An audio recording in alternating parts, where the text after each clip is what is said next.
the story of Robert de Villa. You know who that is? No, you don't, because I do. 3 months ago, I gave khutbah in Fort Worth. I haven't been to that masjid in 4 or 5 years, and they invited me for some reason, and I went. And I gave khutbah there. My khutbah was about dua. An Egyptian fellow comes up to me, a young man came up to me afterwards, he goes, Allah fulfilled my dua today. And I said, what's your dua? He said, my dua was that Nouman Ali Khan should meet Robert de Villa. I was like,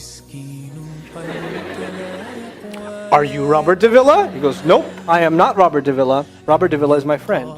But I think Allah is fulfilling my dua. I was like, fire away, I want to know. Robert de Villa is a young man who lives in a town 40 minutes past Fort Worth. He was a farmer, young guy.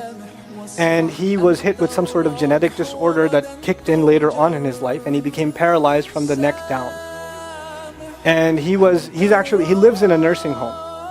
Most people in that nursing home are 90 years, 100 years. They're really, really old people. And then there's, his room where he's paralyzed neck down. He's the only 30-something-year-old that is in the nursing home, okay? And he's been in that nursing home for the last 10 years. His family got a computer for him that's voice activated, so he can give voice commands, put a headphone on and Google stuff and search stuff so he can surf the web and find information. And his best friend was in the bed next to him, and his friend died at the operating table. Now his friend, who's also a Christian, the deceased friend, his sister, took one of the amulets of his friend, a crucifix, and she gave it as a gift to Robert. This is a reminder of your old buddy. So he hung it on the side of his hospital bed. Robert de Villa lives a pretty decent life in there. The nurses take care of him. He's a happy guy. And one day he goes to sleep and he sees a man in his dream.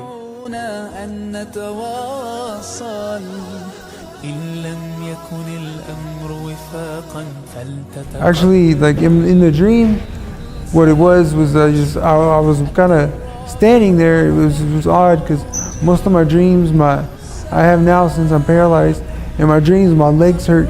They feel like tree trunks and I can't move, and I'm in pain because I guess I'm dreaming because I'm in pain. But this time I was just standing there, and then a little around the way from me, I'd say about 20 feet or so away to my left. I was in a desertous area. There were like sand dunes a little, and to my left there was a group of men gathered around a person who was standing up talking to them, and it was by firelight because it was almost nighttime. Wasn't quite dark, but it was dark enough for a fire, and they had it going, and you could tell these men were listening to him intently, so I was like, okay, well, this man's very important. And then also to my right was the crucifix setting up that I had in my room, but it was like life size, and I was sitting there and I'm like, okay, what's going on, And then suddenly the man, he was standing there and he was giving hand gestures. And you could tell he was talking and saying something very important. And when he had turned to me and he looked at me and he says, look, he pointed to the crucifix and he said, look, this was a man, a prophet, he'd eat food, drink water, go to the bathroom just like every other man. He's not a god, only a prophet, just, follow God, not men. And then I woke up, and then it wasn't so long after I woke up and gathered myself. Because right when he turned to me and talked to me and told me that, I knew right then and there it was the Prophet Muhammad sallallahu alaihi wasallam. And then, I woke up, and then, like I said, I had to gather myself to figure what just happened, and that was real. Because at this time, I had been studying about Islam and everything, and I even learned the Shahada and other things, but I hadn't taken it yet. But then that time, I woke up and I just, right there by myself, I did it, I took Shahada in, it was September of 2011. When he takes Shahada, he wants to learn about the Quran. So he goes on these chat sessions and finds somebody needs to teach me Quran. He finds a brother in Egypt that he gets together with on Skype to try to learn Arabic. Learn the Arabic alphabet. Once he learned the Arabic alphabet, he learned to recite the Quran. So he starts Googling how to understand the Quran. And for some reason, he ends up on my videos. And he starts watching my stuff. In the nursing home, there was an Egyptian fellow that used to come in and do some repair work. The Egyptian fellow has his own awesome story. The guy had basically lost faith. He wasn't religious. The nearest masjid to him was 50 miles away, so he didn't really go to Jum'ah much anymore, but he felt a spiritual void, so he started going to the church just to feel closer to Allah. Raised Muslim. He goes to the church just to feel closer to Allah. He's passing by Robert's room one day and he hears وَالْعَصْرِ إِنَّ الْإِنسَانَ لَفِي خُسْرٍ. So he walks into his room and says, Robert, what are you listening to? Robert says, nothing. That was me. And the guy says, you're a Muslim? He goes, yeah, I became Muslim. And now this friend is in shock.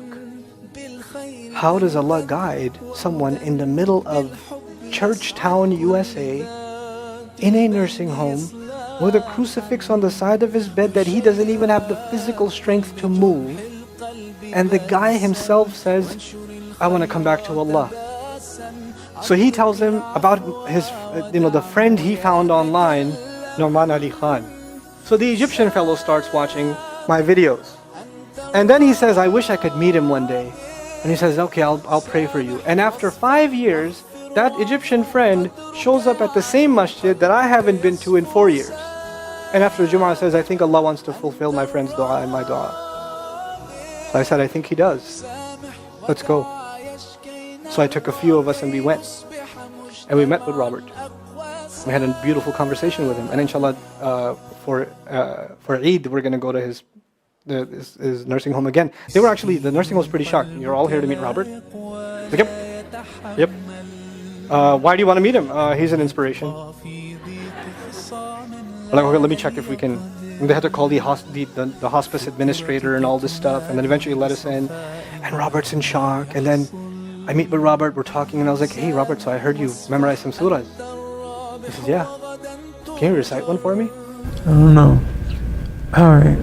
أعوذ بالله من الشيطان الرجيم بسم الله الرحمن الرحيم لإيلاف قريش إيلافهم رحلة الشتاء والصيف فليعبدوا رب هذا البيت الذي أطعمهم من جوع وآمنهم من خوف.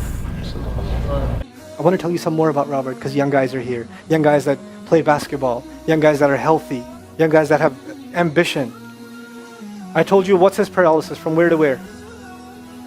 Neck down. He has a special wheelchair that has to hold pretty much every part of his body in place. He can't just sit in a wheelchair. It holds his neck and it holds every other part of his body in place because he has no control over his limbs. And he has to have a special van where the wheelchair locks in so that if it goes through a bump or whatever, he doesn't, receive the shock. So he made a request. He wants to go to the Friday prayer. They didn't have the special van, so they put him in a regular van. And so he went to the regular van and a few bumps and his spine got even more hurt. He went to Jumu'ah. He came back in excruciating pain and they said, I'm sorry, Robert, you're no longer able to sit in your wheelchair. You're going to have to stay in your bed for the next 6 months at least. If you see recovery, then you can get back up again. I met him in that span. He had already been in that bed for 3 months already. And the reason he was in that bed is he went to the Jummah prayer. And he told me about the Jummah prayer. He said, I've never felt more peace in my life than I was in that masjid. And you know what I'm going to do, Brother Nouman? When I can sit in my chair again, I'm going to go to Jummah. I'm going to go to the masjid because I've never felt like that before. There's someone who has nothing but control over his mouth and his eyes. And he says, I only find peace in the masjid. If Allah can guide Robert Davila, Allah guide everybody. And then he said, sometimes I wonder why Allah put me in this position. And then I say to myself, what, am I kidding? Allah has given me so much. I am so grateful for what He gave me. And if this is the way He was going to bring me to Islam, it's all worth it. So worth it. You have Muslims that lose a little bit of health and they say, why is Allah doing this to me? This is really the gist of what I wanted to share with you. I don't want to speak longer. I've spoken too long already. I love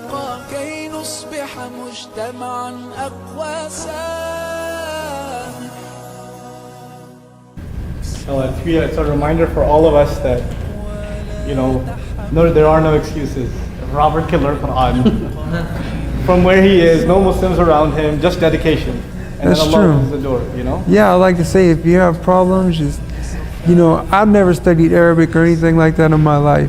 I understand that there are some people, Muslims, who grew up maybe in a Muslim home, they don't even know Arabic. I mean, it's not hard to learn Quran. Get on there and just try, and don't give up. It's not hard. I mean, it starts off, you think, oh, this is the hardest thing in the world for me to do. I can't do this, but no, it's not. Just sit there and listen, go along with the recitation, and then, eventually, what I did was I went and I learned the Arabic alphabet, and now, I can find out how to pronounce the words correctly. So when I'm reciting, most of the time I say it correctly. I know my accent's not very good, but I say it anyways. And it took me a while to learn the last 10 surahs of the Quran, and still I couldn't recite them to you in order unless you're giving them to me by name, and I could go through all 10 of them. Like, someone had asked me on Twitter, or my cousin just said, well, why do you believe in Muslim and all this? And he wanted a big explanation from me. And, I told him, I was like, because, I believe in the prophethood of Muhammad sallallahu alayhi wa sallam, and I believe that his revelations were from Allah subhanahu wa ta'ala. And that's what I believe in my heart, and that's what I'm going to follow. And even if I didn't want to, I couldn't disbelieve. I just try to remain steadfast in the salah, and of course everyone's mind goes up and down, but it's always there, and I just have to always have dhikr of Allah, just always have, every day as always, astaghfirullah, alhamdulillah, and I just stay, and being in this condition that I'm in, it's not easy to stay satisfied and happy. I can't do anything for myself, and sometimes if I ask somebody to do something, it'll take them quite a long time, and I was never a very patient person, but after I became Muslim and I studied more and read, I realized I have sabr now, and I can wait, and I can calm myself down and just remember when they take it too long, I just astaghfirullah, astaghfirullah, astaghfirullah, astaghfirullah, astaghfirullah, and eventually they come. How's your family get on the journey of Islam? No, my mother, she supports me in my decision. At first, I can tell you this, people. I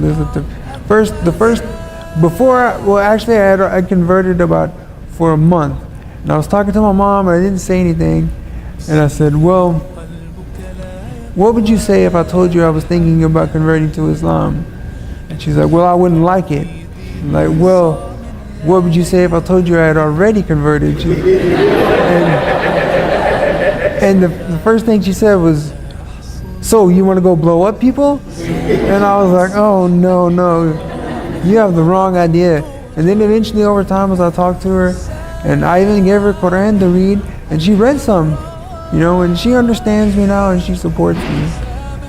And my father had a different reaction, and he, from his experience, he had thought that, he told me, well, son, only black people are Muslims. And I was,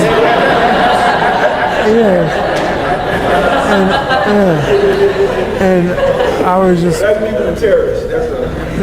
and I was just like, Dad, there's over, 1.5 billion Muslims in the world. They're of all races and colors and everything. And then the next time I talked to him, especially after the video came out, and I got a lot more Muslim friends on Facebook and stuff, my dad finally said and talked to me, and he's like, it's okay, but you want to, if you want to find your way to God that way, then that's your decision. My sister, she doesn't approve of it very much. She likes to she keeps her distance. I try to talk to her about Islam, and I gave her Quran, but she won't read. And then I gave my son Quran, and I talked to him into, he reads some, but you know, he tells me I don't believe in organized religion and all this stuff. He's 16 years old, and he's real, I don't know, yeah, and he's one of the kids now these days who they're about video games and friends and being bored.